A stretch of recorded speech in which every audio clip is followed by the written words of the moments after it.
Everyone, sorry about that. Was having a little issue with my computer, but it looks like I think we're good to go. Let me open this up here. Hello, everyone. All right, let me spotlight. Okay. Hi, everyone. I hope that you all had a lovely, lovely weekend. And yeah, so thanks for joining. Good morning and good afternoon, good evening, depending where you're tuning in from. All right, let me get myself situated over here. Okay, got my coffee. And to start off, I do want to talk about some potting substrates today. But I do want to open with a little bit of a plant haul from this weekend. And so I found a local seller who was selling a bunch of plant starts. Um, and I saw a couple and I was like, I would like some of these. And so I went ahead and went to pick them up and it was $10, which was great. And then when I got there, I also saw she was selling, funny enough, a plant we were discussing the last class, which was the Pink Princess. And she was selling a bunch of babies for like $6. So I said, of course, I'm gonna grab some. Um, but yeah, here were a couple of the so these are rooted cuttings of the Tradescantia zebrina here. Absolutely beautiful. It looks so, so glittery. Um, I've had these over the years. It's been a while. I don't think I've had one since like last summer. So I loved that it was just a young plant. And I might just add that to the bathroom because they do appreciate the extra humidity. I love dragon fruit. I have several dragon fruit cacti in the house, and she was selling a baby, a baby dragon fruit. And these are started from seed from her own dragon fruit. So I was super excited to grab one of these. Super cute. It's super tiny. The one I have in our bedroom, that one I have cut several times and have propagated. But oh my gosh, that thing is like an octopus. So so I was like, all right, let me get a little guy. I would appreciate having a little guy. This is a ogre ear jade. Otherwise, it's jade. It's jade obovata. I think it's jade. Oh, it might be. Sorry, Crassula ovata. It might be Crassula ovata. But this is actually a type of mutation that causes the leaf. So I got two of them. I don't like. I love jade. I have so many jades in this house. And I have ogre ears in this house, but I love them so much. So when I see little ones, I definitely like to grab them. But basically, these are the same plant. So this jade gets, let's say, a mutation, and then the leaves kind of think of it like they roll up like a burrito. And this is what happens to the leaves is that they end up looking very like tubular. Um, I believe it's a monstrose type of mutation. There are different types of mutation. I think that one specifically is monstrose. Um, but it doesn't affect the plant. It's just a mutation on how the leaves come in, essentially. But they're exactly the same care, so that's perfectly fine. Then she had some what they call tree aloes. So these grow nice and tall. I always love aloes, and I have plenty of them. It was a bunch of these for $10. So I, of course, grabbed these. And then this one, I'm not sure. Now, I think it might be a type of sempervirens, which is a type of hen and chicks. This one I was actually stumped about because I don't think it's an echeveria. I was thinking maybe some type of aeonium, but I'm not too sure. But it has these little hairs all along the side. Uh, so I'm not, if anybody knows, I really think it might be some type of sempervirens. She wasn't sure what it is. but it didn't look quite right for Echeveria. I am thinking Aeonium, but not sure. But it looks very flat, like it's a very interesting morphology. So I'm gonna try. I might take some pictures of it and post it in a forum to see if anybody can um, just see if they can give me an accurate an accurate ID because that one has me a little stumped. And then this one is the little $6 pink princess. You can see that pink, really cute. A nice amount of just, some variation there. Has a new leaf coming in. Super cute. So I thought $6, why not? I'll grab it and we're gonna be putting it in our cabinet. Right now, these guys are in quarantine, so we're not putting them in our cabinet just yet. So they'll need a little bit more time before before I go ahead and add them to our um, plant cabinet or before I add them, if I do put these guys behind me, I might move some things around, not sure. I did quickly just want to show you. Let me see here. Maybe I might have to shift the light a little bit. Oh no, this made it brighter. Holy moly. Hold on. Let me see. I might have to turn off. Me do. Okay, that's a little better. Okay. No, when I sit, I feel that it focuses on me and then it makes the back blurry. Okay. So, so these were the Tetrasperma cuttings. So this one's green and doing really wonderfully. These two, their leaves, and what's funny is that this one is the one that had two nodes. So I chopped it and I put that one in water and I put the little node in its own little container here for it to start a root. And then the two that were cuttings that had one node each, I put them into here, but they're yellowing. But so they, I mean, it's common. They're a propagation, so they're gonna lose that leaf. And then the area where the node is will just give me some roots there. But I wanted just to show you that the cuttings that I had ordered a few weeks ago, I had done some different types of cuttings that I had ordered from eBay to put away. And then some I potted last week during the Facebook Live. So I just wanted to show you that everybody's doing really, really well so far. Everything perked up really well. And I'm really loving, I have a lot of these cuttings that were from eBay in just a kind of in a water propagation. So this, for instance, is like that sedum that I had potted up. Here, I might turn on the overhead light. Hold on. Because I'm like, it looks a little dark in here. Here we go. There we go, much better.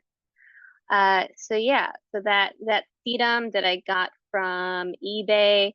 So I have them in this little double stack here. So these little shot glasses have holes that I made on the bottom, and then I just have a little reservoir cup.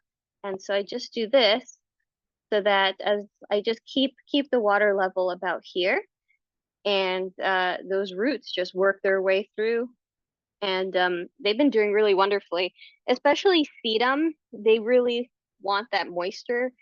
They dry out really, really quick. That's what happened with this little sedum is that I completely just missed a couple waterings, so it had lost a couple a couple leaves.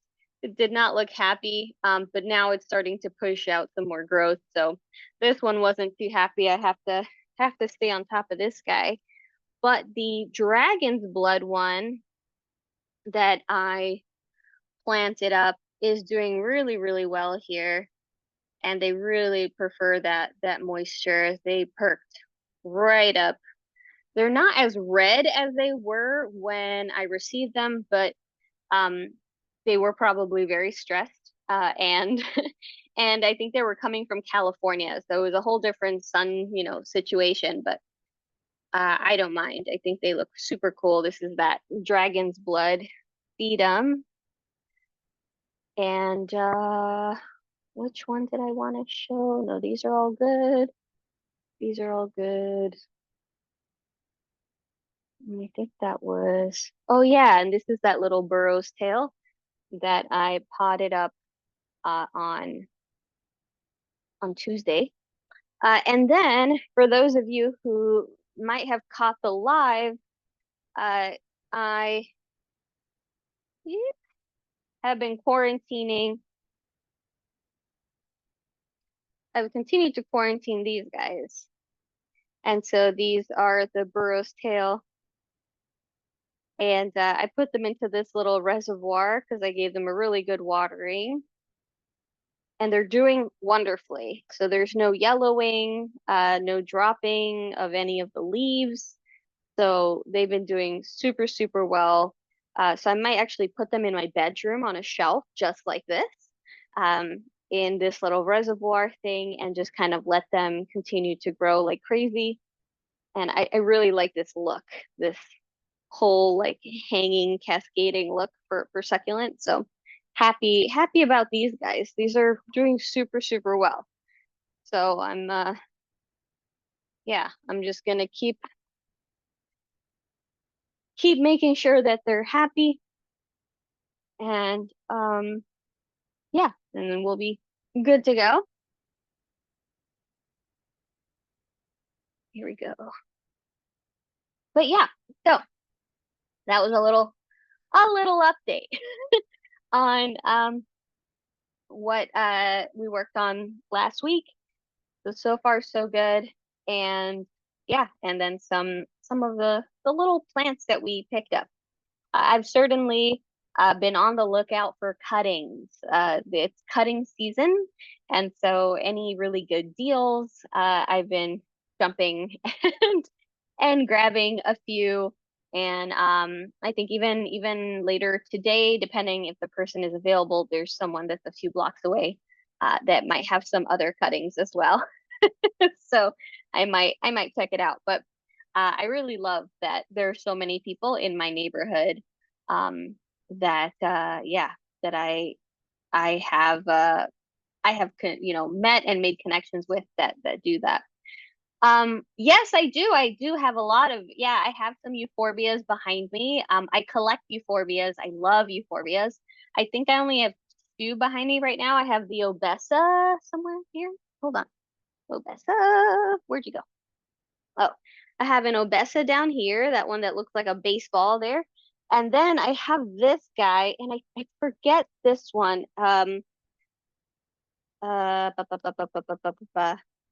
Starts with an E, I think. Inua. It's a euphorbia. I think it's an E, and it's completely. Oh no, no, no, Nusi. It might be a Nusi, a euphorbia Nusi. Um, Completely am blanking on the name, but I love euphorbia. I have quite a few, um, all around the house. It's one of those plants that I really, really enjoy. And I even have these. Let's see.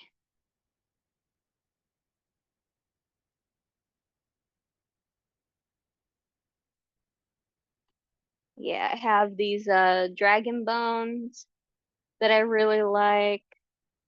These are really pretty. I love this pot too. So it's the texture of a leaf.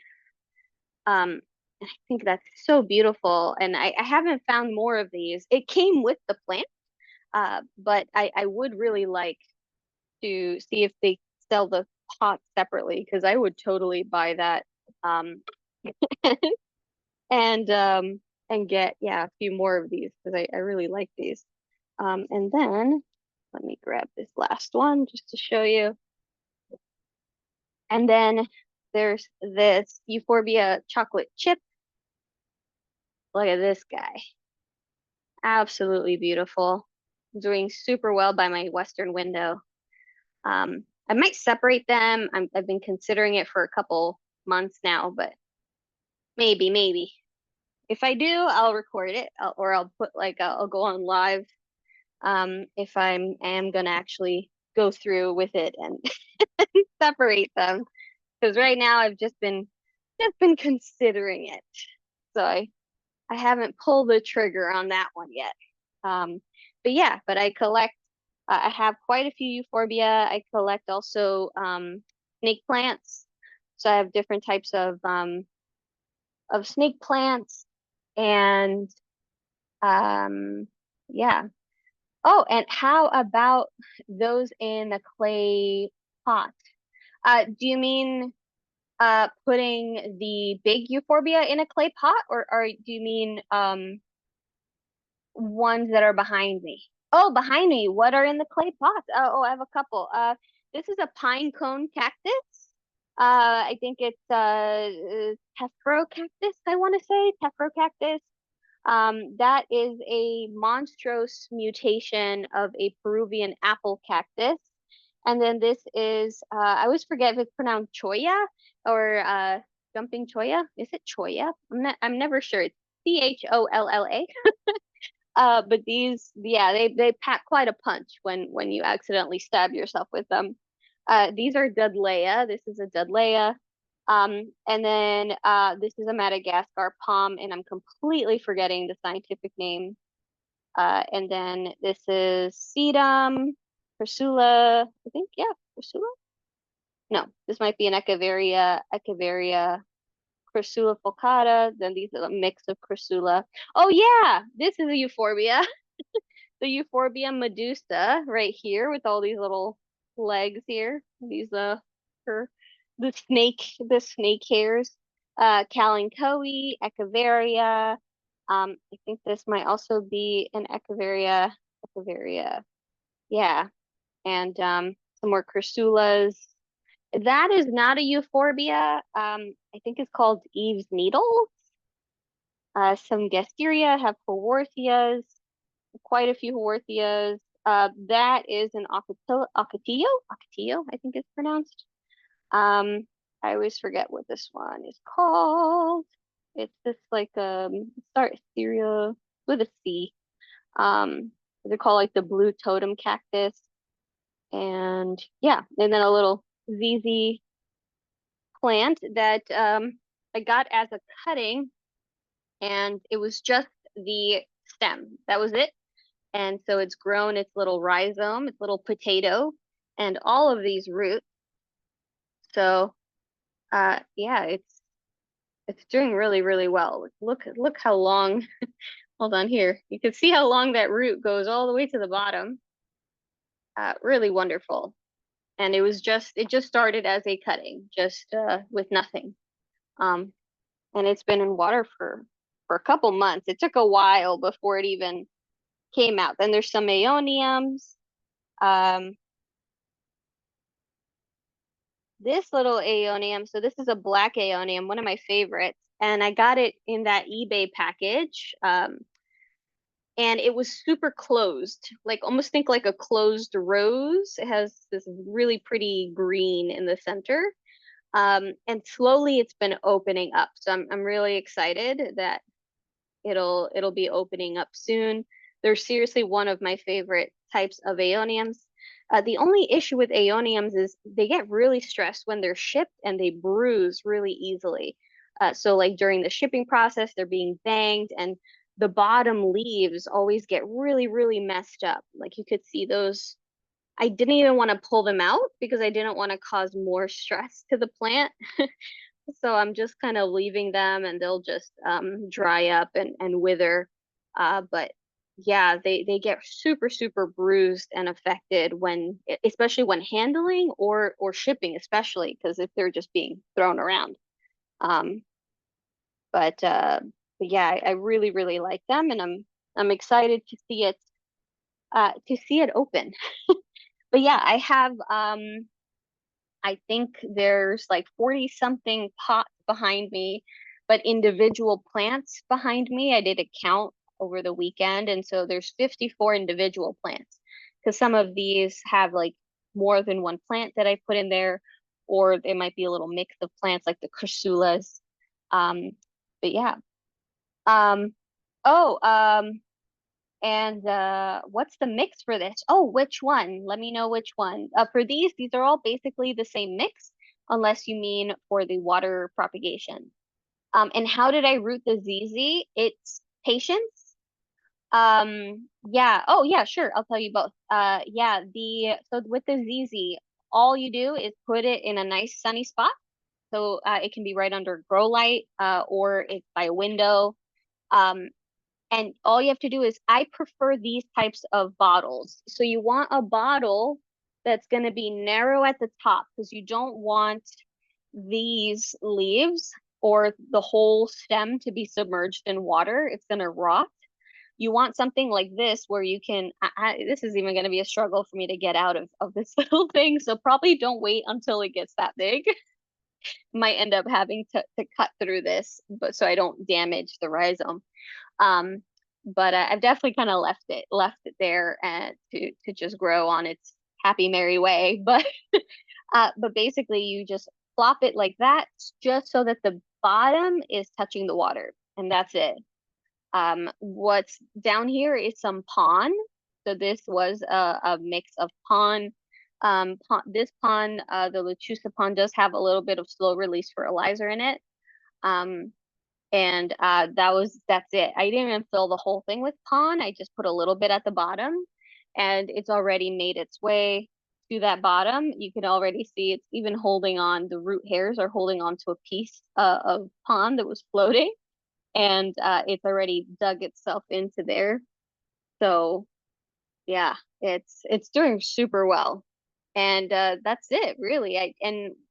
For maintenance, just kind of watch for that water to get cloudy or anything like that. If it looks green, that's algae. So you're going to want to clean that out so you can remove the plant, give it a good clean. I buy those little cleaners for baby bottles at like the 99-cent store, and I use them specifically for my plant stuff. So those work great because they have like a really thin side that works really awesome for these tiny bottles. And you give it a really good clean, and then it's fine. And like a little bit of algae isn't too bad, but algae is going to steal the oxygen in the water, and you don't want that for your roots. You don't want there to be competition. So just kind of watch that. And if you see it kind of get like weird and really like brown or something like that, definitely give it a clean as well. You want to make sure that it's nice and clear. And then of course, like top it off, it will just naturally evaporate. And yeah, just give it a freshen up, at least once a week, at least once a week. Um, so with these guys, I just use, dechlorinated tap water, and that's it. And yeah, they do great. I've started a bunch of ZZs like this, and it's always awesome. Like it takes a really long time. So I think I had this sitting. I would have to find which video, because I think this is the one that I found in a parking lot in Home Depot. It was just, or maybe Lowe's. It was just in the parking lot on the floor. I guess somebody bought one and then it snapped. And so I was like, hey, free plant. But then it took months. So I really want to say this was like November or December, I believe. So it does take a really long time for those roots to finally appear. So it takes several weeks. But then once they do, it grows super, super fast. It starts to create its little rhizome and really takes off. So uh, yeah, it does really well. And in terms of my mixes for these little hydroponic setups, so this is a mix of pon. So it's a one, two, three. So it's a mix of three things: perlite, uh, horticultural charcoal, and pon. So lechusa pon with perlite and horticultural charcoal. And so I do this mix, and I use this for plants that I am purposely going to be starting in water like this. And again, I only fill like the reservoir, you could see. It's only like that, and when you push it down, that water kind of works itself up, but I'm not drowning the whole thing, so this whole thing isn't like full of water all the time. It's I give it a quick fill, I see that it escapes through into the reservoir and kind of goes up to here, and then that's it. So you don't want to fill it to where it stays like that 24/7, unless it's a plant that likes that. So if let's say you were starting like something like a syngonium may actually want that. If you were starting a little syngonium or like a little peace lily, um, something that might want to be in water that much. I like to start my succulents like this. I like to start them in leca as well. And so I don't fill it all the way because I don't want the base to rot. So they stay like that. Um, and yeah, so you had both leaves on a stem when you started rooting it? Yes, yes. It was only two leaves. So it hasn't pushed out any new growth. It's only been focusing on building out its root system. And so that's what those are what it's just focusing on those roots, and it's not worrying about any new leaves at this time. So yeah, it was just a two-leaf cutting, just like that, two leaves on that stem, and that's how it looks exactly the same, minus the entire root system that it's built out. Um, yeah. Oh, pumice. Yeah. Pumice. Yes, yes. Um, and in terms of the shot glasses, Holly, yes, they are plastic. They are from the 99-cent store, or maybe no, I think Dollar Tree, which is like the 99-cent store now. But I mean, I know I actually went over the weekend. We picked up a few things. I love getting for storage. I love what they have there for storage. But the I noticed that now, yeah, the prices are going up, so they're not only $1.25 anymore. They have like a bunch of stuff that's like more expensive now. But these are from Dollar Tree, and I think it was a pack of like 30 for $1.25. Yes, and what I did is it's hard to see here, but I did indeed make some holes. Originally, I was using a needle with I just put it over a candle over a flame and pop, pop, pop. But then I got a new head for my soldering iron that's much thinner. So I was able to just make those holes there. But yeah, there's a couple of holes in a circle so that it's from all areas there, the water can drain. And then this one has no holes, and so this works as the reservoir. Um, but yeah, this is how I do a lot of my propagations now is in this kind of double layer system.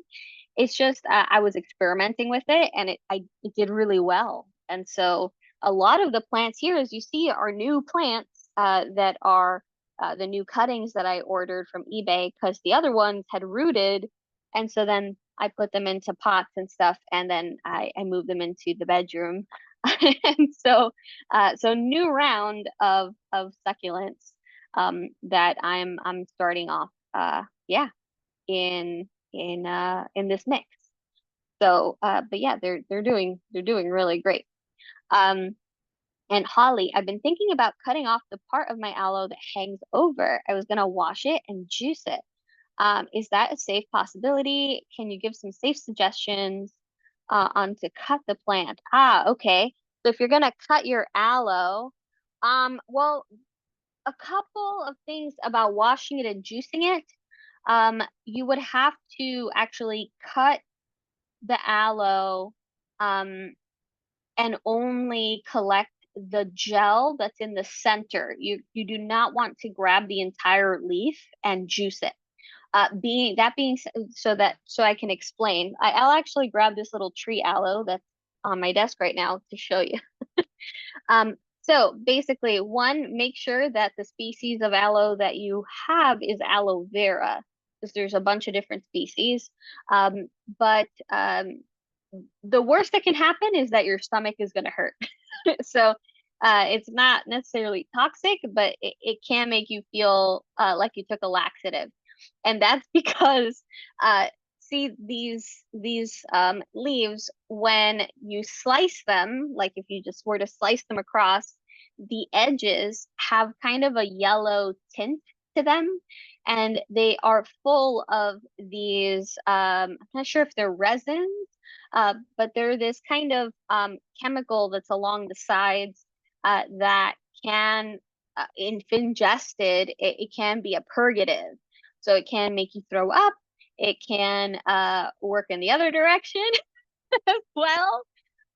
So if you ever making your own aloe, you want to slice and you only collect the gel from the center. So don't kind of take a spoon and scoop out every single thing, because you might get the edges and then you're going to have a very, very bad day. Um, so, so avoid the edges. You only collect what's in the center, and that's what people juice or they make into like ice cubes and stuff like that. But don't take like your entire leaf and just juice it. Don't do that. You don't want the outside part. That's also, it's very fibrous. It might also upset your stomach. And then if you get those resins in with it, you're definitely going to have a really, really upset stomach. So only use what's in the center once you open it. So once you slice it and then you scoop out, it's like clear. Um, and yes, and in terms of cutting it, I mean, what you could do if you're going to be collecting it like that is you could cut the leaves at the base. If you want to remove an entire section, so let's pretend this is your plant and you have like these little sections like that, you could cut right there. Um, that's totally fine if you wanted to proceed that way. So you could absolutely do that. I would say probably cutting from the base of each leaf might kind of help you sculpt like sculpturally, like if you go, I don't want to remove this whole section, but maybe a couple leaves. If you wanted to do that, uh, you can totally do that, or you can go ahead and where you see that kind of grouping, like where that rosette kind of meets, and you really like to cut it there, that's perfectly fine. The plant will be fine. It'll be fine. So if you wanted to do it that way. But yeah, so just be very careful with the juicing and using aloe when you make it on your own. Because yeah, you definitely don't wanna do it incorrectly. Adeline, I purchased several Gigantico helichrysum. Wow. I have not been able to find much info on their best plant growth. What do you know of their best care? I've never heard of Gigantico helichrysum. Definitely not. That is sunflowers, no? Am I remembering correctly? Helichrysum is sunflowers. Um, I thought that just meant they're gonna become gigantic flowers. oh, yeah, yeah. Oh no, no, not what's sunflower? It's with an I'm forgetting. Sunflower scientific name is Helianthus. There we go, Helianthus. Okay. The helichrysum dwarf curry. Oh, let's see.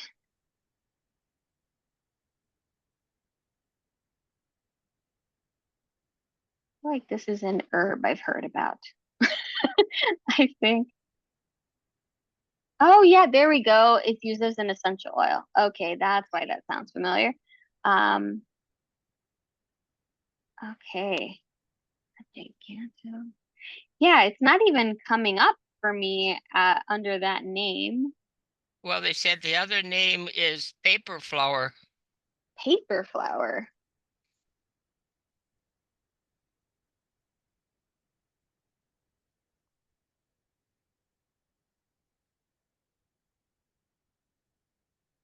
Oh, that looks really pretty.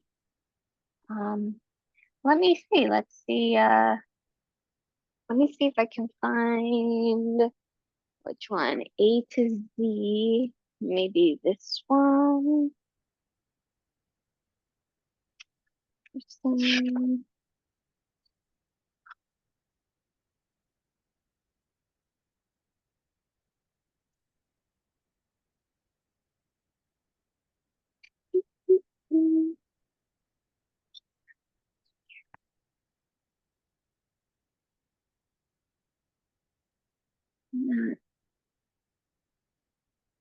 Oh, here we go. Oh, straw flower. So they're also called straw flower. So I love this book. It's called A to Z Perennials. Um, okay, so it says you're gonna want to plant them a foot apart, and they flower in the late summer to early fall. Very well drained soil, and they need a lot of full sun. So full sun. It says they need sharply drained soil in a sunny spot. Um, for late summer to early fall. Oh, and these actually propagate via cuttings. So it says take lateral root cuttings that are 2 to 3 inches, preferably with a heel, in mid to late summer. And you can insert them into potting medium, and then pot them. So you can pot them the following spring. You can just put them into like a potting medium, and keep them in a cold frame. So just to kind of protect them from the elements. That is cool. So yeah,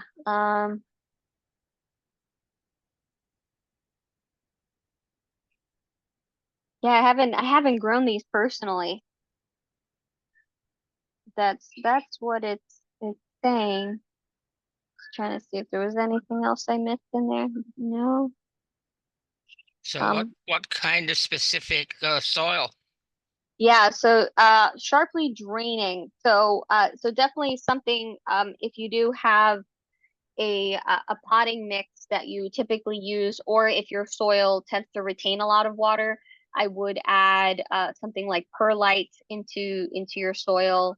Um, are you gonna keep it? Are you gonna be keeping it in a like a pot, or are you gonna be putting it directly in the ground? Probably in a container. They seem to the what I was reading is they're hardy down to -35, which is incredible, but they certainly wouldn't make it through Saskatchewan winter Oh no. because so either if I put it in with my perennial garden someplace where there's lots of sun, I'd have to dig it up or else put it in, I think, probably a good sized container. From the sounds of things, it would probably want at least a 10-inch or more kind of a container so that you could bring it back into the house because it sounds like it could get quite gigantic. Yeah, it is saying that it's zone 6 to 9, so it might be able to overwinter okay. But if, just to be safe, yeah, you can Yeah, definitely put it in a container and just bring it in. yeah, I think so. Um, Yeah, just to be safe. yeah. But yeah, yeah, no, absolutely. So just yeah, just add a lot of perlite to your mix. So if you have so something like you could get a general potting mix, and then just add, I would say, like, to be well draining, maybe at least like 50% perlite and 50% potting mix. What you could do is also add something like a little bit of like wood chips or orchid bark as well.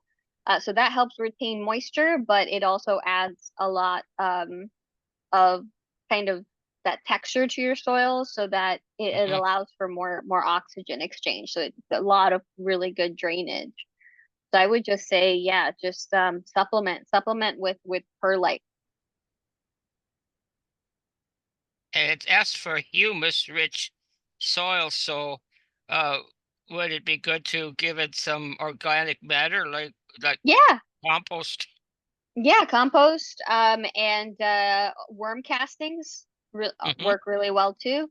So Okay. yeah, and and the perlite is just to kind of give it those spots of like where it's not gonna, because things like humus and compost and worm castings what happens is that while they're amazing for your plant, they do hold a lot of moisture. So to just break it up a little bit with that perlite is going to work really well. At what percentage did you say of perlite?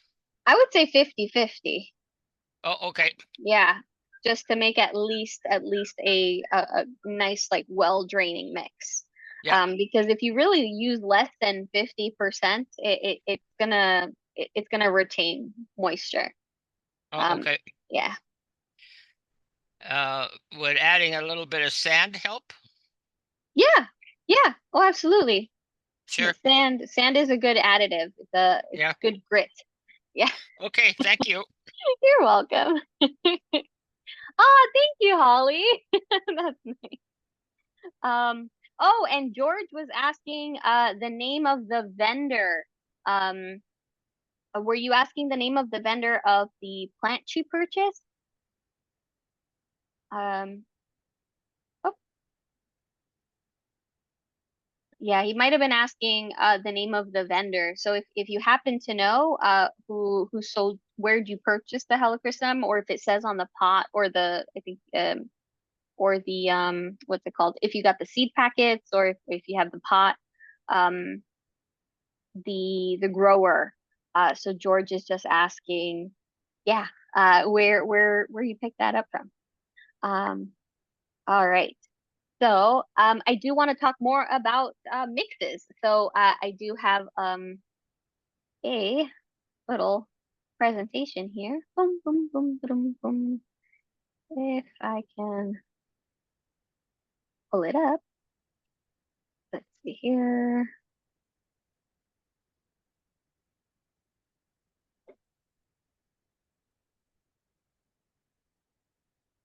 There we go.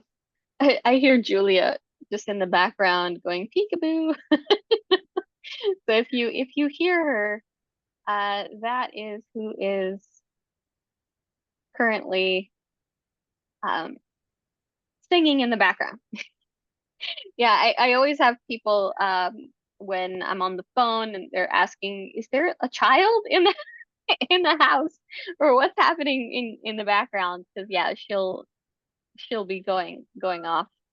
And now, I think I had mentioned back like in April, Brian and I were super excited because a pair of crows were making a nest outside in our ash tree that's right outside of our bedroom window.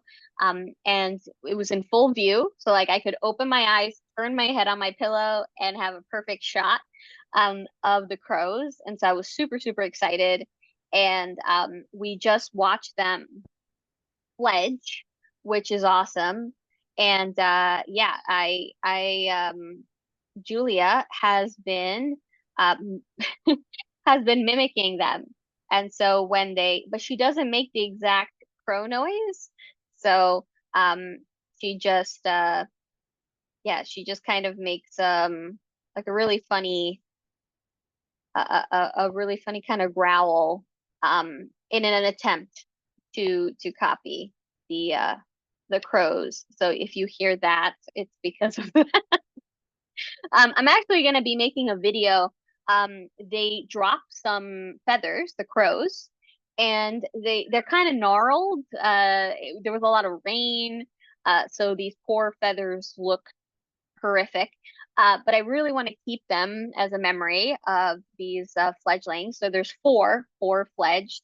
And so I've been looking up about how to restore messed up feathers. And so I might be making like a little video about that. So if anyone's interested, if anybody else out there collects feathers, then yeah, I'll be sharing. I saw some cool techniques online. So we'll try. We'll try.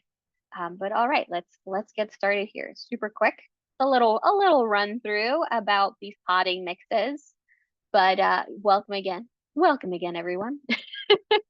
And just gonna talk a little bit about substrates and aggregates. And I added, you usually hear me talk about quite a few of these, but I added a few that I've been working with more recently to kind of just tell you a little bit more about them.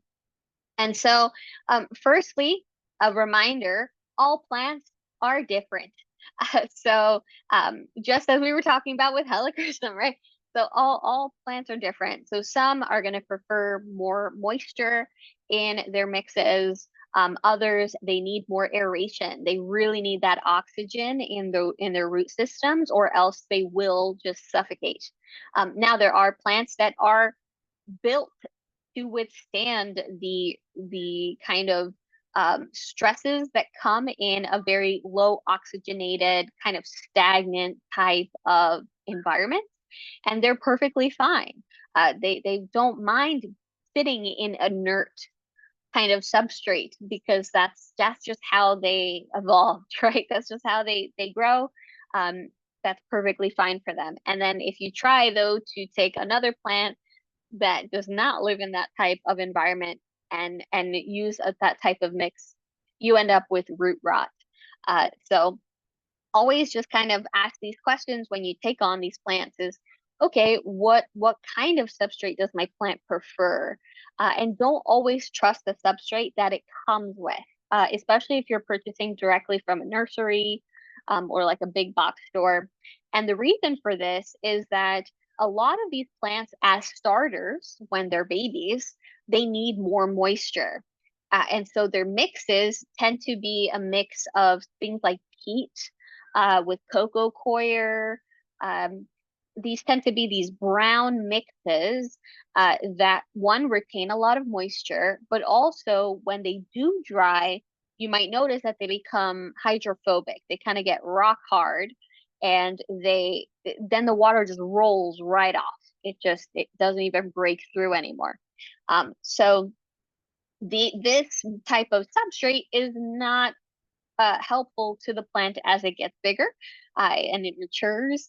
And then it needs you to change that substrate for it. Just that extra moisture loving substrate is just not what the plant needs for the long haul.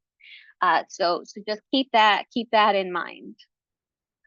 So first thing to talk about, and you hear me talk about perlite all the time. So perlite, it is naturally derived. It is mined. I had done a class on sourcing different types of potting mixes. That is a whole discussion on itself. I'm happy to do that class again because I think it was like well over a year ago. So I'm happy to do that again, like updated with updated information. But it is mined. So a lot of these things that we add to our soil mixes are indeed mined for specifically or are a byproduct of the mining process.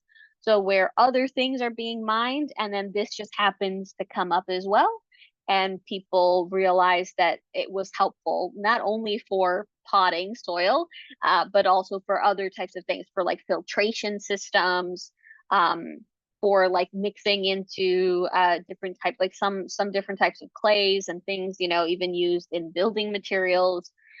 So it ends up it ends up just being used. And for perlite, perlite is also something that is perlite is something that is actually mined for. Um, it's not the most sustainable practice. And right now, I think there are only a few places in the world where perlite is being mined. And I think we have enough to mine to supply the world's needs, I want to say for the next few decades, and then there won't be. So it is a limited resource that will eventually replenish itself, but so probably like the next generation or the next two generations might find perlite is going to get, right now it's super inexpensive. It's going to probably become very expensive in the future. Um, and it's really great for drainage. It's very porous. So this is great for starting cuttings. It's wonderful. It's great for adding to your substrate because it allows for that oxygen and for that water to get through.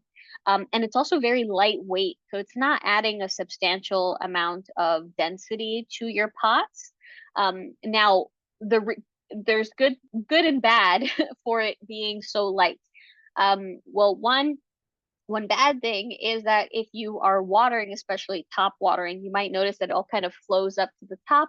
And if you kind of are heavy-handed with your watering, you didn't like water and let the water kind of go down and then go again, you might see it kind of overflow and start coming out of your pot. So it can be a little messy. You can also add mesh to the bottom of your drainage holes if your drainage holes are a little substantial in size, because you will start to lose perlite escaping through your drainage holes as well.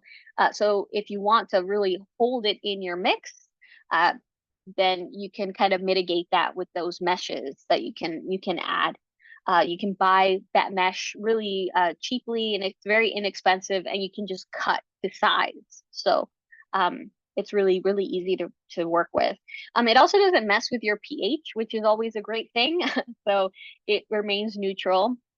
And in terms of decomposing, it won't break down itself, so it doesn't like rot away or decompose. However, if you are kind of manipulating it, so if you are kind of reusing your potting soil and it's kind of being smashed together, or if you use some type of like trowel tool or something like that, that can cause damage to the perlite in terms of it starting to kind of break. But if you kind of leave nothing happens. It doesn't break down. But if it is soft, so like you can take it and crush it into a powder. If you break it off, you can crush it. So that's not like impenetrable, but otherwise, like just being in your mix, it's not going to break down. So you can reuse it if your potting soil, of course, is healthy. You can reuse it. And if, let's say, you sterilize your potting soil, so you're putting it in the oven between uses and things like that, it'll be fine in the oven. So you don't have to worry about that. And then leca. So leca had like a little renaissance back in 2020, I feel. Everybody and their mother wanted leca and to work with leca. So I've been using leca for years, but I originally was using leca since childhood for pets. So we had our turtle tank. The base was leca. The Whenever we were building like little terrariums and stuff, leca was just the base. Was always, and before I didn't know it as leca, I knew it as hydro balls, and I would purchase it at the pet store. It wasn't something I ever thought could be used for plants. And it wasn't until like 2015, 2016 that I started seeing people online posting about using it. I got a hair that's somewhere. I feel it like hitting me.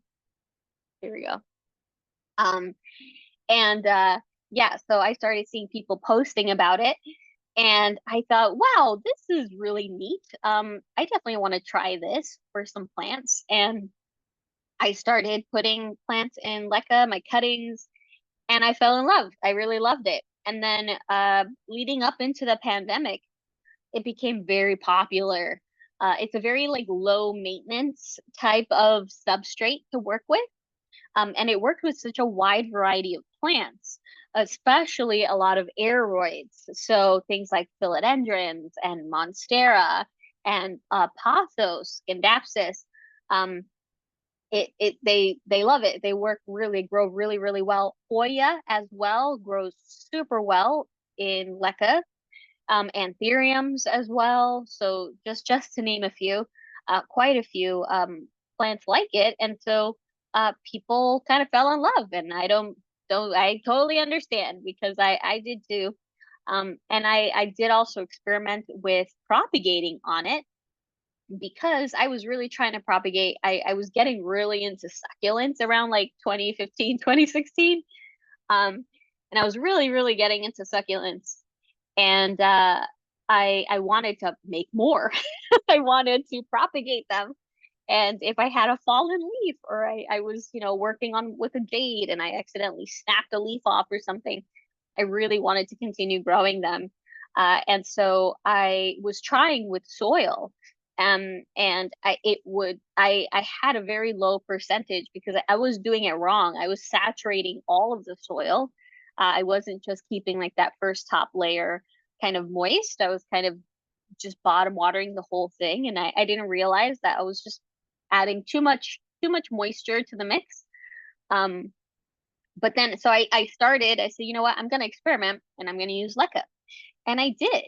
And it did so well. And as of since, when I do my propagations, I start them in some type of substrate like this. So I recently, in recent years, I started experimenting with pon. I started experimenting with things like ceramsite, which I'll show you. And then more recently, I finally got on the stratum train, so that's another one too that I'll talk about. But uh, I really just started using more of these inert type of mixtures for my propagations, and it's been a game changer for me personally.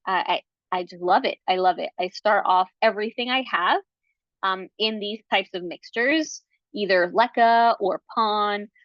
So there's soilless mixtures. So there's no soil component in these mixtures. And this is how I've been starting off my plants.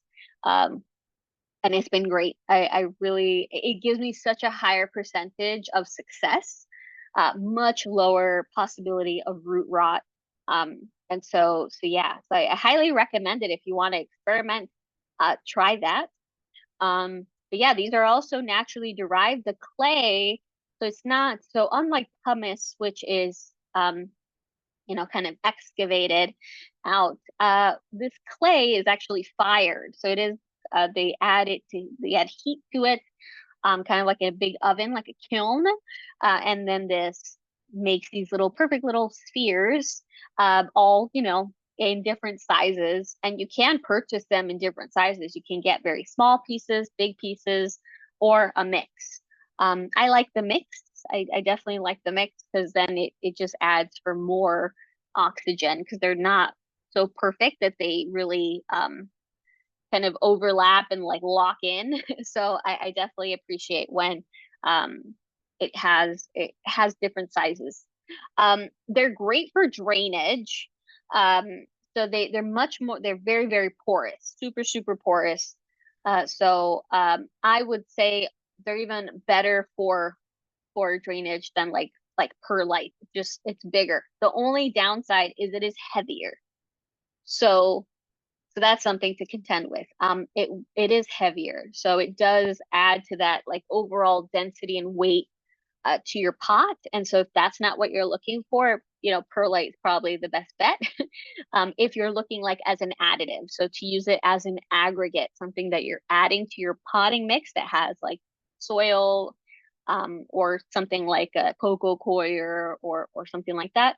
Um, it is a really good thing for drainage, but it will add to the weight. It's also really good at retaining moisture. It holds moisture longer than perlite, but it's very similar to perlite where it's very porous and then it kind of sucks up the water. But with leca, as the surrounding area kind of gets drier, the moisture is pulled out of the clay.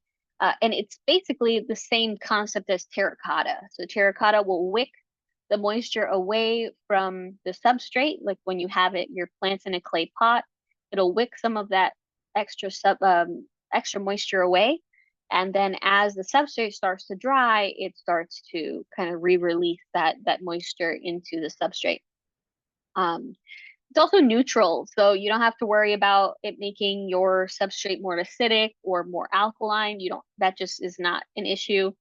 And it also won't break down in your mix. Now, this really won't break down in your mix. So you can handle it and it's not gonna turn into powder. Unless you really like break it or you're using like a metal trowel or something, you might scuff them or something like that. But um, they're much stronger than perlite. Perlite, you can literally grab it and make it into powder. You can't do that with leca. And then this is ceramsite. So I started playing around with this last year. They're made the same way as leca, except they're less porous. So they're purposely made all uniform.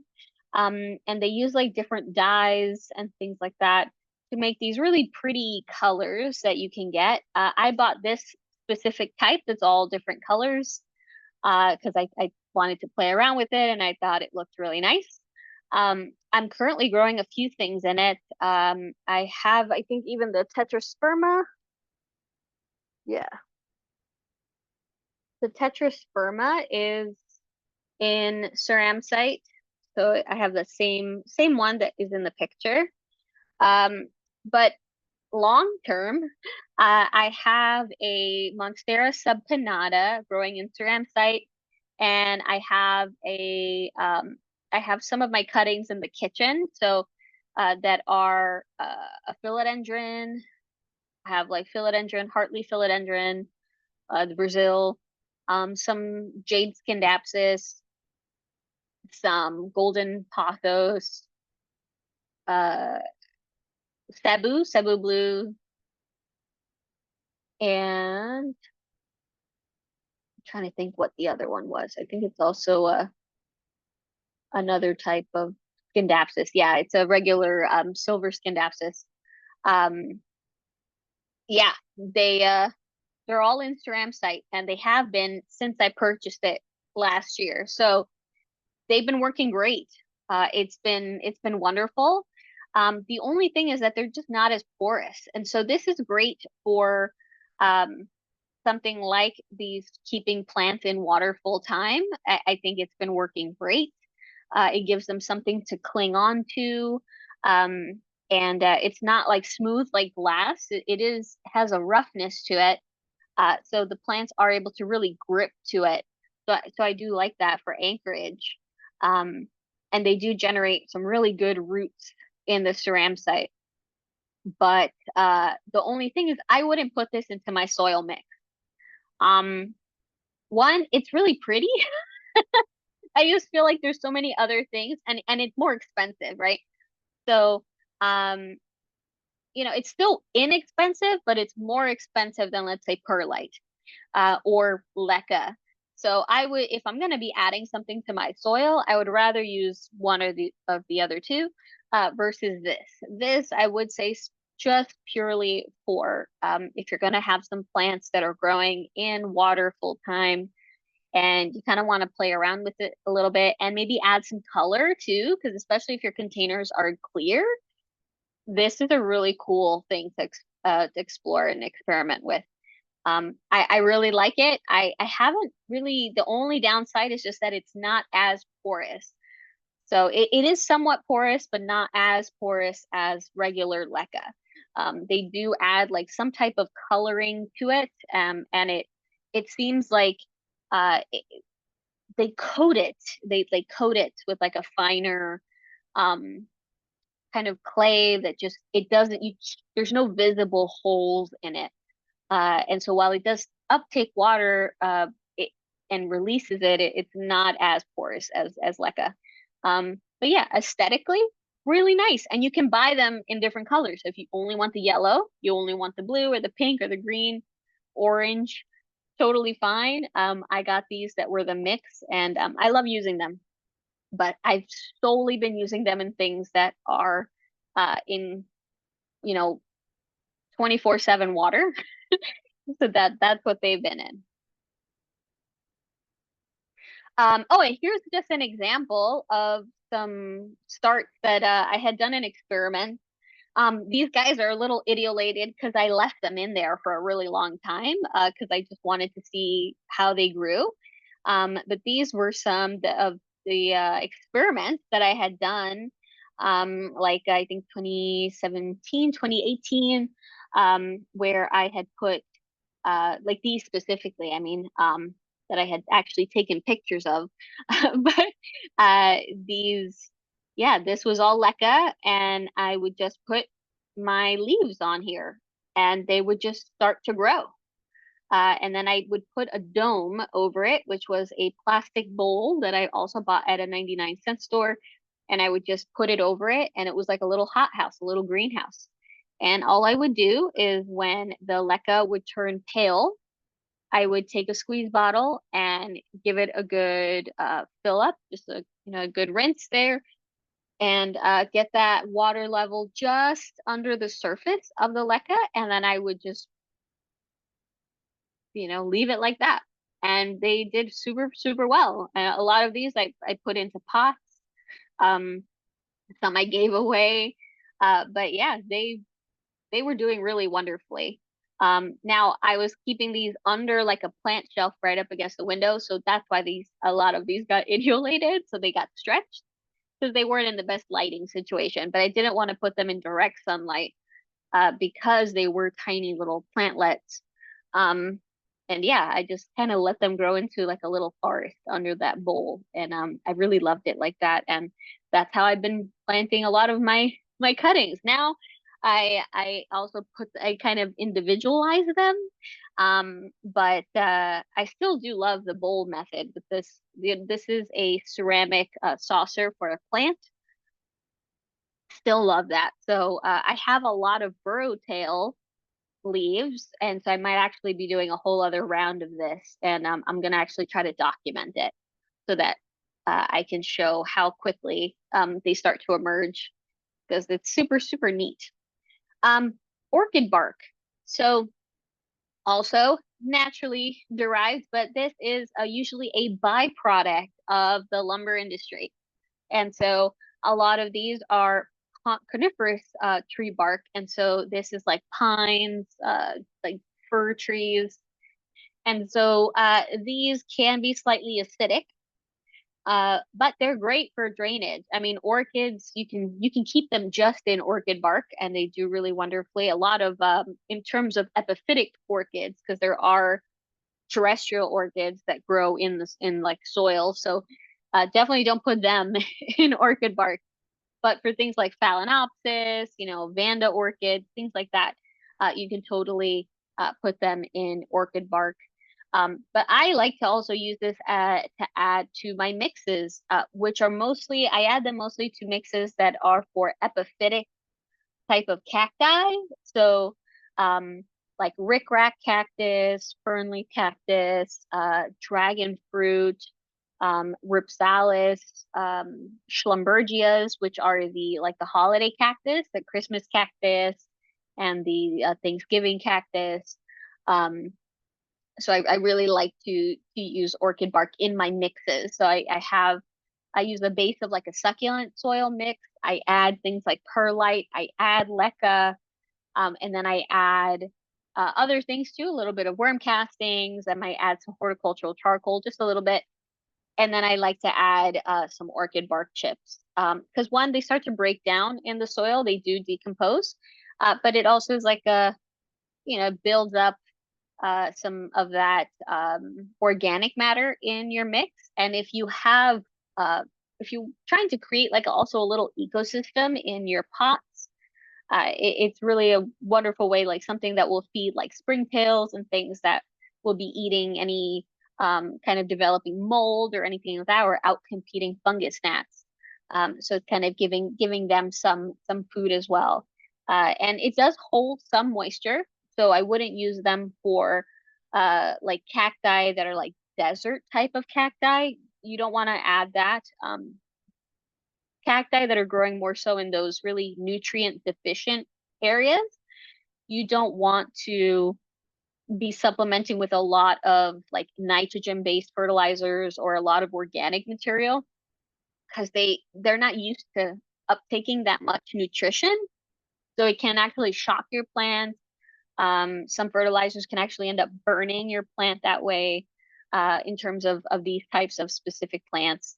Um, so just kind of find out like where does this usually grow, and actually how much does it want to be fertilized? Because some of these plants they would rather, like in terms of like succulents and cacti, they would rather you not like fertilize them, or like literally dilute it the most that you can, because they really don't do well with a little bit more. Um, but yeah, it's really great for drainage. It adds those pockets of air, but it does, again, as I mentioned, hold a little bit of moisture. So you don't want that in a situation where it needs to be getting super dry. Yeah, but It's pretty good. I like adding it to a lot of my mixes. I add it a lot to my Kalanchoes too. And I add a little bit to also to my Crasulas, just a little bit. Peat moss and sphagnum moss. So these are the same thing. So you might be like, wait, what? Yeah, the so sphagnum moss is the top part of the plant. It's the actual like think of it as like the leaves, the green part, and the peat is what's under the moss. And so essentially it the moss grows, and as it dies back, it becomes kind of compost for itself, and it keeps kind of growing on top of it itself. So it's like layers. So all these under layers are called is the peat. And so peat, I mean, you might know of probably heard of peat bogs and things like that. So of all of the substrates that I'm talking about, and I've made a mention that they're not necessarily collected in the most sustainable way. This is the most unsustainable of the ones that I'm discussing. This is something where peat bogs are intrinsic. They're just needed for the for like for their ecosystems, for their individual, respectively. And the removal of this affects these microclimates that are created in these ecosystems. And it takes hundreds, if not thousands of years for it to really replenish itself in a way comparable to the state that it was found in. So there are companies that, they recognize that they're like destroying that. So what they've done is that they've kind of grown their own sphagnum moss kind of farms, if you want to call them farms, but basically where they're growing their own, but it's a much lower quality. So these takes really, really long time for this to build up and be as nutritionally rich to be of this really good quality. And so they do rotate. So essentially they'll like mine from a specific section, and then they move over to the next side, kind of let that build back up in these like controlled farming for like the moss farming. But again, it is a lower quality. And then that's kind of, it's like, yes, it's a lower quality, but it's more sustainable versus, yes, it's better quality, but it's really doing a lot more damage to the environment. So either way, it's still damaging, but there are some companies that are trying to kind of do it in a little bit more of a sustainable way. Now, sphagnum moss, the top part, you might know this using like when using them for propagations and things like that. Some people, for plants that want to retain that moisture, they'll even top their soil with sphagnum to kind of hold in that moisture. So it's used in many different ways. For plants that like a lot of moisture, can also be added to your mix as well. And it does add a little bit to that drainage in there. Um, However, it does retain a lot of moisture. The problem is that when it does dry out, it's similar to the peat that we know, like the darker peat that kind of looks like soil, where it becomes somewhat hydrophobic, and so it needs like a lot of moisture, or very slowly starts to kind of rehydrate itself. So if you've ever had a plant that you have in sphagnum and then you let it dry, you like forgot about it, and then you let it dry, and then you go to pull the plant out, and the sphagnum is like the shape of the bottle. um, and or pot or whatever vessel that you have it in, it just kind of comes out in one piece. So that is very indicative, right, of just how it dries up and really kind of compacts itself. And this can be bad because if it does dry out like that, you don't want to pull it away from your roots while it's dry, because it will just pull all the root hairs. It will really damage your roots. So what you want to do is, if you really want to get your plant out of sphagnum, is to actually rehydrate the sphagnum So you can put it kind of bottom water it just to, and let it sit for a little bit for that kind of works like a wick. So the sphagnum will slowly start to hydrate itself over like 20 minutes or so. And then you can go ahead and then very softly remove the sphagnum from your plant roots. Don't do it when it's dry. It'll really ruin any like growth that you've gotten. So just keep that in mind. It is also slightly acidic, so that is something to consider if, let's say, a plant that you're growing would much more prefer more alkaline type of mix. And it does break down. So it's this cycle of breaking down. So it is something, that while is nutritionally good for your plant, is a lot of starters, a lot of baby plants are started in peat because it's very nutritious. It has like a fine type of texture to it, and it holds in moisture really well. So it tends to be this optimal growth medium for baby plants, but um, it can be very problematic. Not only on how it's harvested, but also when using it. There's a lot of cons there. Um, Cocoa coir, or also known as like coconut husk. So also naturally derived. This is one of those things that is also more so a byproduct that folks figured out this can be used for other things. We can sell this. So it actually makes really good for like drainage. For those of you that might have pets, especially like reptiles, we are very familiar with coco coir. This is something that has been used for like a pet substrate for a really, really long time. And while it does retain moisture, it doesn't hold it as long um, as other types of aggregates like moss, for instance. It holds a lot more. Sorry, less than moss, but more than the orchid bark. So it's wonderful. You can actually buy these as a brick, like it shows here, and then you put it into a bucket and you put some water in it, and then it hydrates and expands, and then you can go ahead and put it into your terrariums. But what's wonderful is that it's been packaged really wonderfully in these little blocks, and it's like super compact. So um, it's great. I like adding it as a something that I add to my mixes, just to again add some more texture to the soil, and allow for more drainage.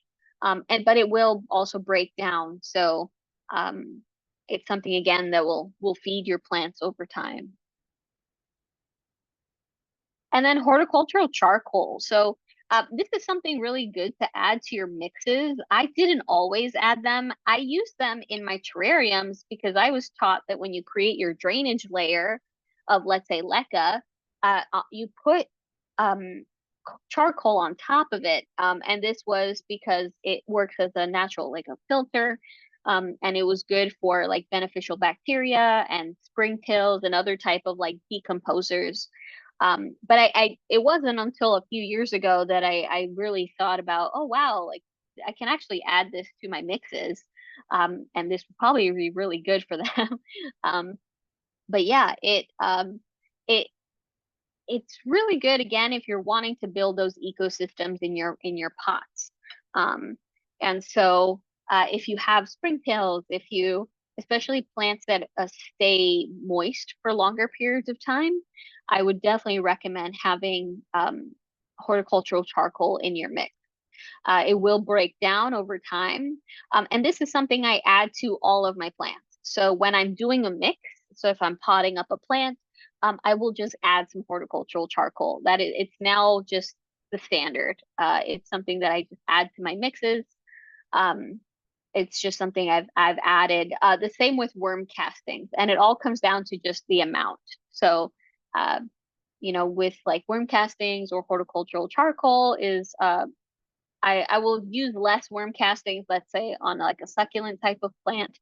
Um, but with charcoal, I use about the same amount, just relative to the size of the pot, of course. But I add a couple scoops when I can, and throw it in there. And I use it also for my water propagations, as I mentioned. So it's not just in my dry like substrates, but also in my full-time water substrates that are mixes like that. I do add it in. If you are going to use it in your water propagations, just make sure to give it a good rinse in your sink before you add it to your vessel with your, let's say if you're going to mix it with pond or perlite or anything like that, because they're covered in fine charcoal powder. So if you put that without washing it, without rinsing it, and then add water, it will make all the water black. And so just want to give it a little rinse before using it, just in case. But I mean, otherwise it works really great. And I really love it. I love it. And also, yeah, in terms of like odor, so some people, especially if they're adding things like fertilizers, um, or they just don't like the smell of that wet earth. Some people don't like the smell of it. It can definitely help as well. Another aggregate that I just wanted to mention is slow release fertilizer granules. I had to take a swig of hot chocolate because my throat's getting dry. Um, but this is something that yeah, a lot of folks like to throw into their mixes, and you might see them in your mixes already that you purchase when you purchase your plants from the nursery. So these are those little sometimes they're green or yellow little balls. Um, they are also now available as granules where they will kind of break down over time.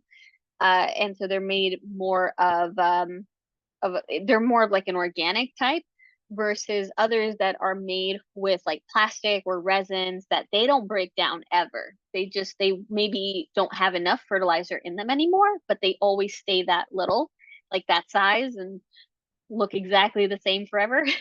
uh and so it's definitely something that then could make its way into our waterways, and having these little things coated with like plastics and resins, it's not the best thing for the environment.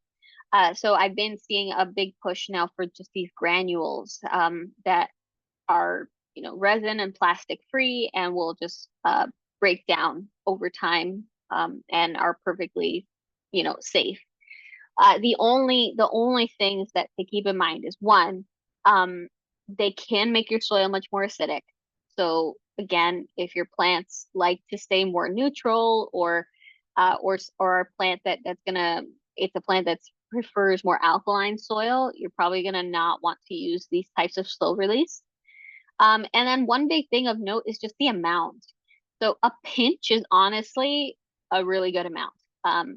I see a lot of people adding like a scoop or so, and that's a lot. That's definitely a lot. You want to go in like pinches. That's what you want to work with, not like tablespoons or scoops. And the reason is that they are slow release, and so they're activated by water. So essentially, when you water the plant, it absorbs that water and then kind of releases some fertilizer. But the problem is that because it's slow release, it won't be very like you won't realize very quickly that you added way too much until it's already too late and your plant is showing signs of fertilizer burn, or it just starts to do really poorly. And so you won't see that sometimes for like 2 to 3 months, from the point that you did the fertilizers, the slow release fertilizer tablets and like not tablets, granules and things like that that you dropped in there.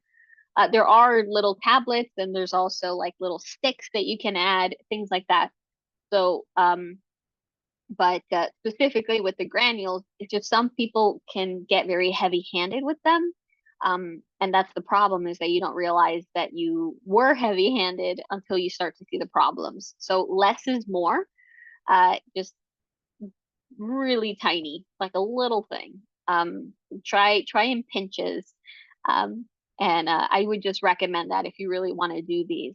These work really great. I have slow release granules. I think the brand is Joe. Oh, a hiccup.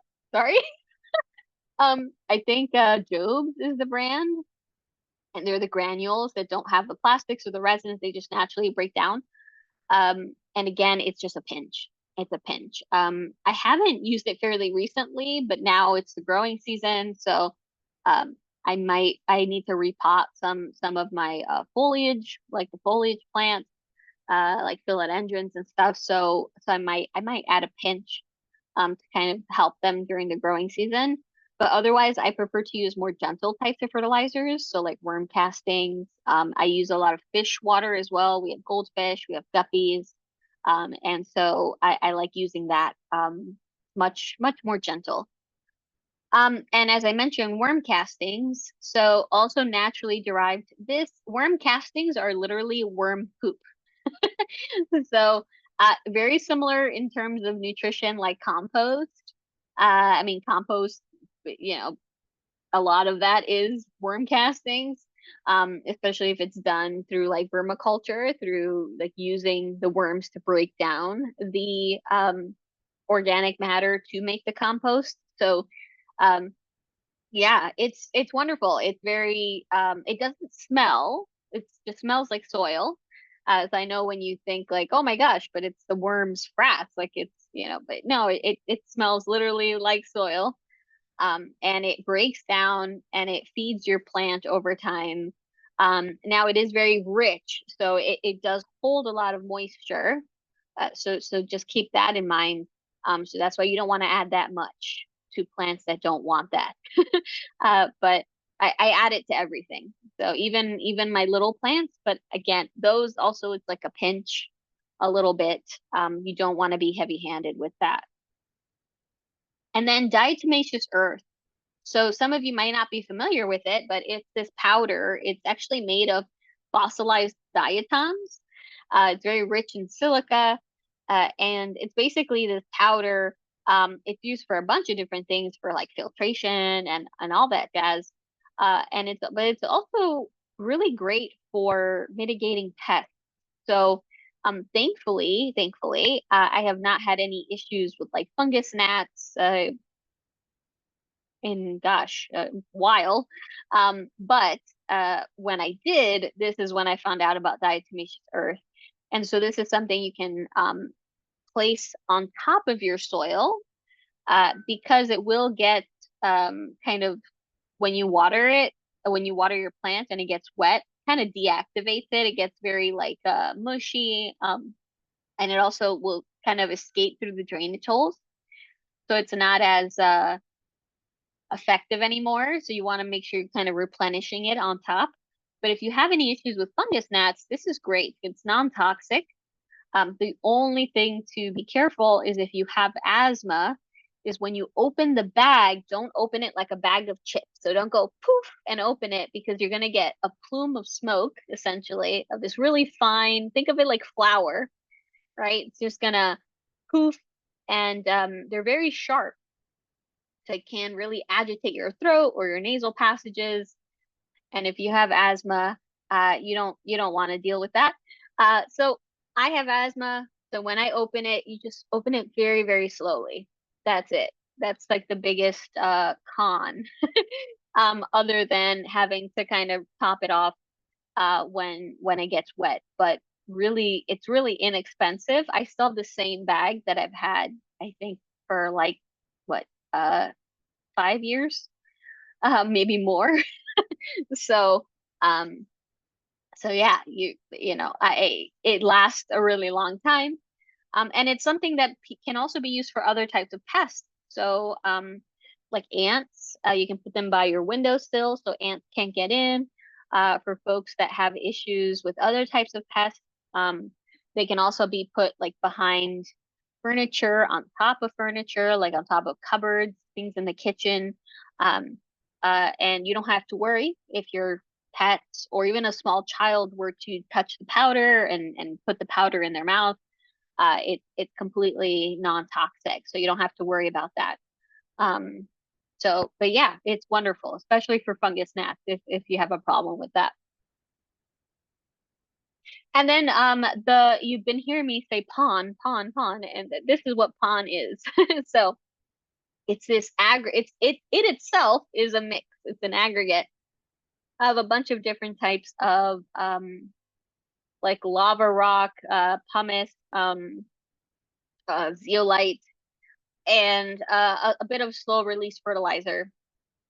And so the this the pH stays rather neutral, and it will break down. So I put it doesn't decompose. So it does again if it's inert, like by itself, it's not going to be breaking down, but it may break down if you're like moving it, if you're reusing it, if you're using like a trowel, it can cause damage and break it. So it's not that it's impenetrable, but it just itself by on its own, just kind of sitting in water, it's not going to break down.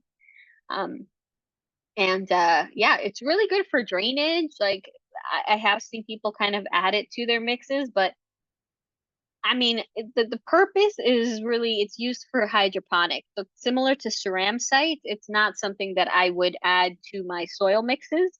I would just use it just I might mix it with other things. So like I add perlite, or like if I have pumice, but or perlite and horticultural charcoal to pond, and then I add my propagations to a lot. That's a mix that I use a lot for my propagation. So it's very cool. I love it.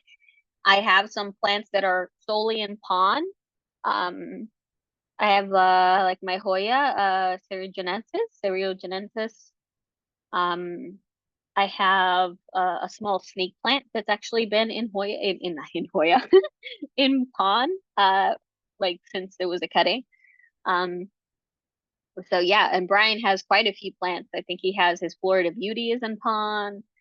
I think his Epiprenum is in pond. He has a marble Epiprenum that's a Cebu, like the Cebu blue, but it's it's variegated, really beautiful. Um, also in pond. So there's quite a few plants that we have in pond, and I like it. I like it a lot. I still use other things, but this one I definitely I like pond. It's a little expensive, and depending on the time of year, it can be harder to find. So there was like I think 2 years ago or so, I could not get a bag. I could not get a bag because everywhere you look, it was sold out, and the places you did find them, it was incredibly overpriced. A bag that you could probably get for like 25 bucks, people were trying to charge like double because it was so scarce, because people were so obsessed and switching everything to pawn. so so yeah, there was a bit of a run on it. Same with Leca. It was I knew it as hydro balls. It was really inexpensive. I could get a big 5 pound bag for like less than 10 bucks. And then it got very popular and the prices went all the way up. It's been coming down, but yeah, no, it sometimes when there's a run on these things, be careful with that. And then the last thing that I started kind of playing around with now, just a couple weeks now, so I've been wanting to, I finally did, is stratum. So I've been using it right now in tanks, in fish tanks. But I do have more, so I am going to be using it for some cuttings as well. This is a cool person that is growing carnivorous plants in stratum, and this is wonderful because they like to stay very moist, um, and this is like a really nice mix for them. So very cool to see. But yeah, I'm still this is one of the newer ones for me. So I really want to. I'm trying to build some planted tanks, so that's why I'm working with stratum right now. Um, it's in the very early stages, so I'm hoping to play around more with it. And I might put some, I'm gonna see with any new cuttings that I get. Maybe I'll try a few with stratum just to see how I will compare them, maybe in how long it takes for the plants to root, how long, like in terms of how much moisture does it hold? Does it dry out faster? Um, the kind of roots that I see, is it just water roots? Am I seeing some like bigger like soil roots growing in, like with leca? Um, so yeah, I'll keep you updated on my little adventure with stratum. But Similar to pon, it's really not going to break down unless you're disturbing it. So if you're, it's usually recommended, for instance, that you don't wash your stratum like in your tank, in your fish tank, similar to like gravel, where you take like the vacuums and kind of like really go in and kind of manhandle it, because it will crack. So it's again not impenetrable, so it can break. Um, but it's supposed to be really great because it has essentially dormant beneficial bacteria. So this is one of the big differences, is that it has these dormant beneficial bacteria. And so this is meant to also kind of create this ecosystem, an ecosystem for your plant roots. So yeah, I'm just playing around with this, and we'll see how it goes. But I like it so far. and and I'm gonna play around with it more. So again, stay tuned. And yeah, next week we'll do a Q&A. And yeah, it's that time of year again. So the weather's getting nicer.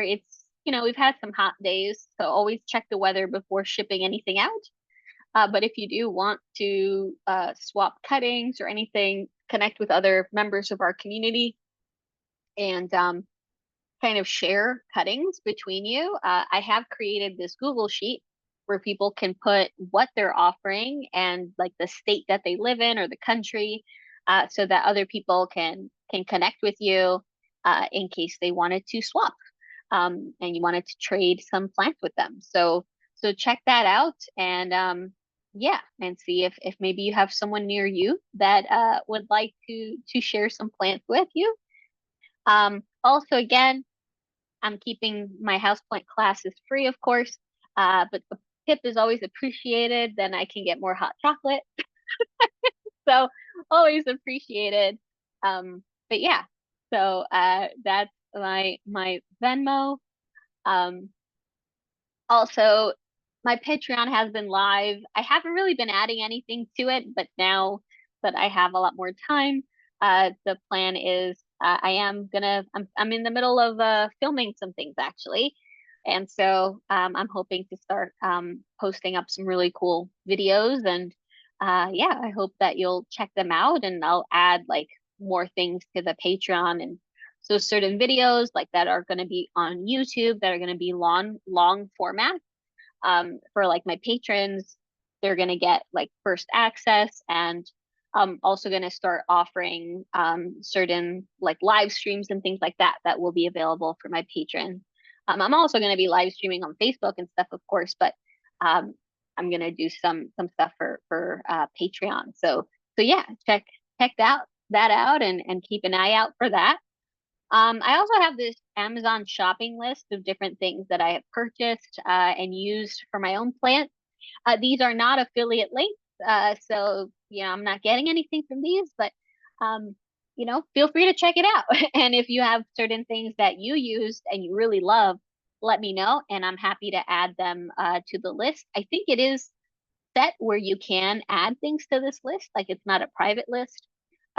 But if it's not, if it is still like somehow not letting you add things, definitely let me know, and I'm happy to add them to the list. But these are all things that I have gotten that I like.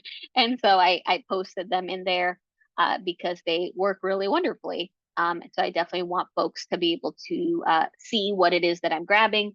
I do have to add the last couple types of pots that I bought. So I bought these really cute white terracotta pot, really cute white terracotta pots, and these little square pots that are 2.5 inches, nursery pots that I love. I need to add them to this list in case folks want to check those out. And yeah, if you want to reach out, you can at info@urbangarden.eco, and my Instagram is urbangarden.eco, as well as the website.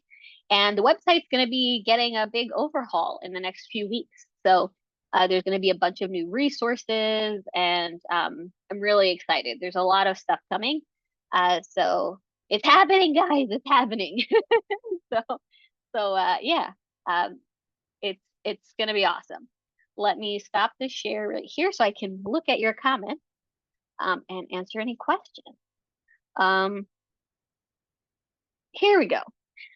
So George asked, do you mean only succulents or all plants for the nursery substrate? Oh, good question. A lot of plants, of even succulents, come with either like a peat or cocoa coir type of mix. For instance, that big euphorbia, that chocolate chip euphorbia, the brunt of that mix is cocoa coir, and it's just too much. It retains too much water. That's why I barely water it because it retains water for a really long time. So I would say, just keep that in mind because yes, a lot of cacti and succulents um are getting you know you're buying them with those types of mixes that are not going to be good for the long term. And does the grade or the size of perlite matter for different purposes? Great question. I wouldn't say, I mean, it really depends, right? If I think it would be more so on thinking about the type of vessel. So you're probably going to want a more fine grain if you're growing much more, like if you're starting them from seed, if you're starting your plants from seeds, or they're much smaller pots because they're like small propagations. Like these are all propagated. So all of these are propagated. So if there's something that has like shallow roots and really small, you're gonna want to go with a finer one. Versus, yeah, if you get, if you have a larger pot, definitely, the bigger chunks, that's totally fine. So I really think it's really more relative to the size of your vessel versus um, in terms of like how they're gonna affect your substrate.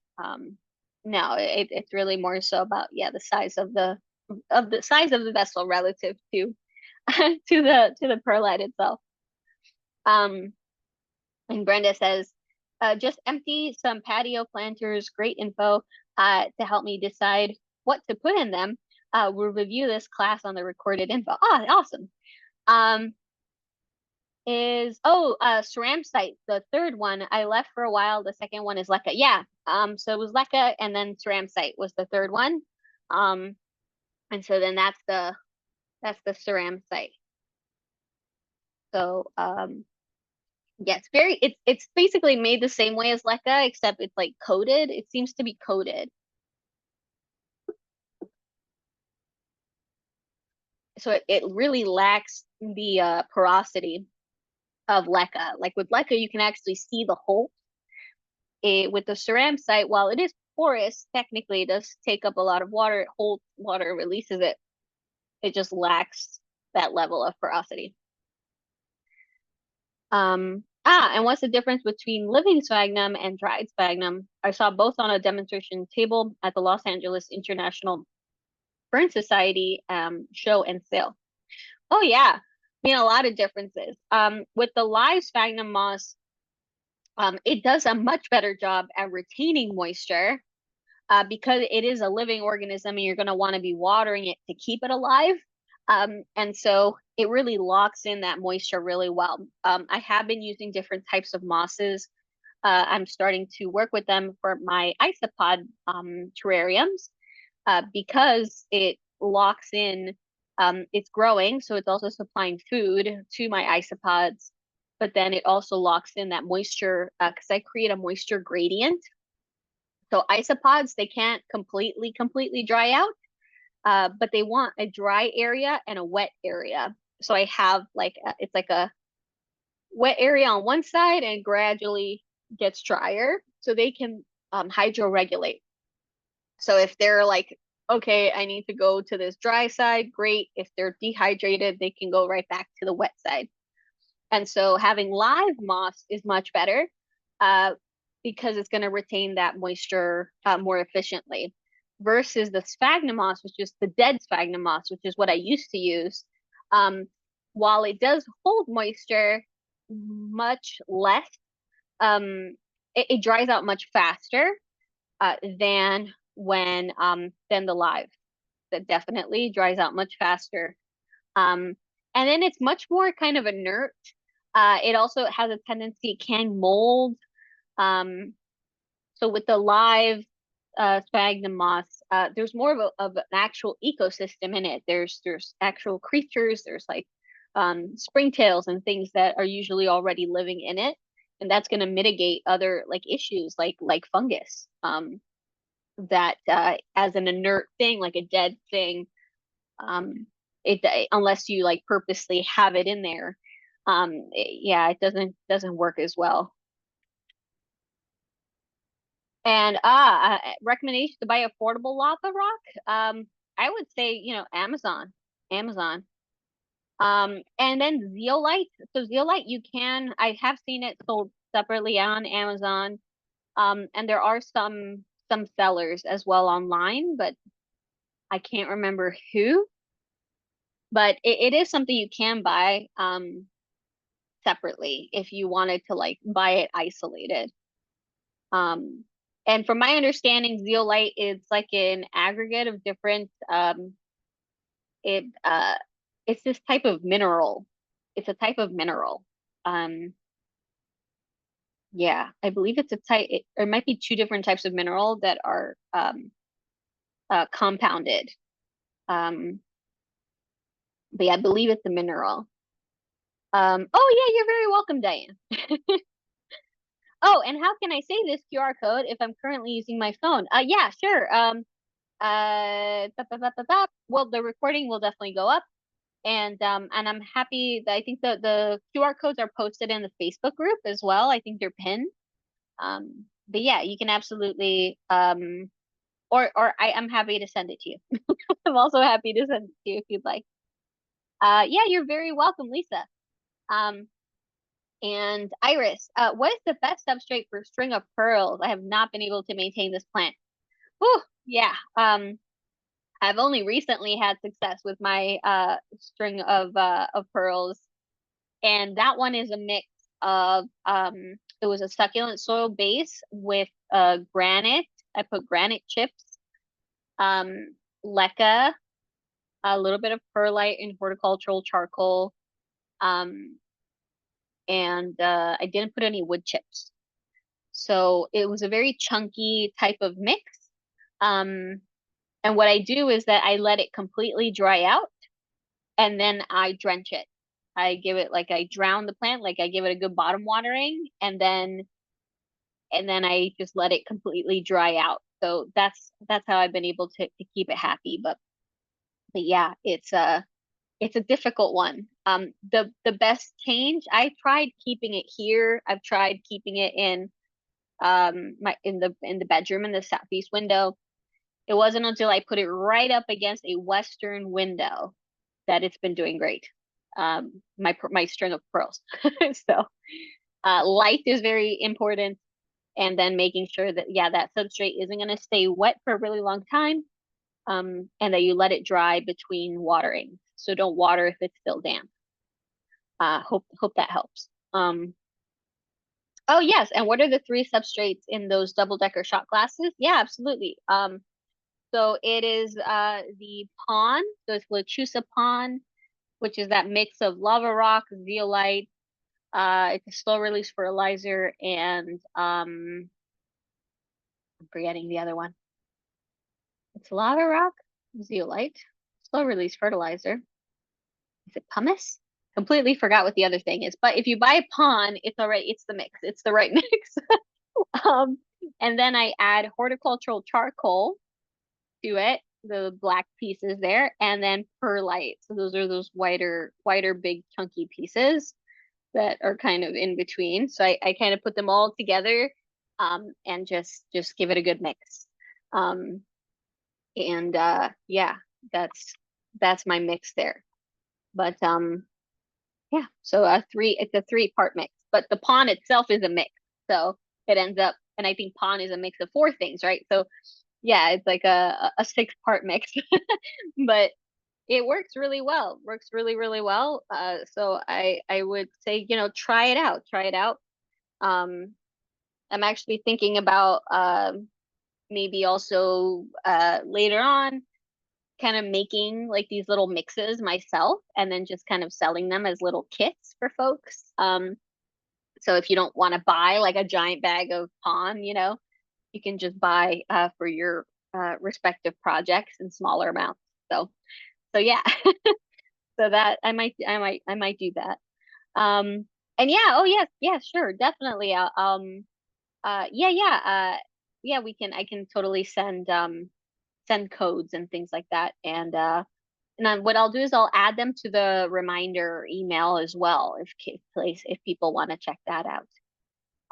But yeah, I hope that was good and that was informative. I always have fun just talking about this type of stuff. So, and letting you know, what has worked for me, what hasn't worked for me. Um, so yeah, I hope that that was helpful. And yeah, definitely let me know if you have any questions. And I'm gonna hop off because it's 1:30. But yeah, I'll see you next week, and I'll post up the replay. And yeah, I hope you have a lovely rest of your week, and I'll see you next Monday. All right, thank you guys. Thank you guys so much. I truly appreciate it. And yeah, have a great Monday. Bye for now.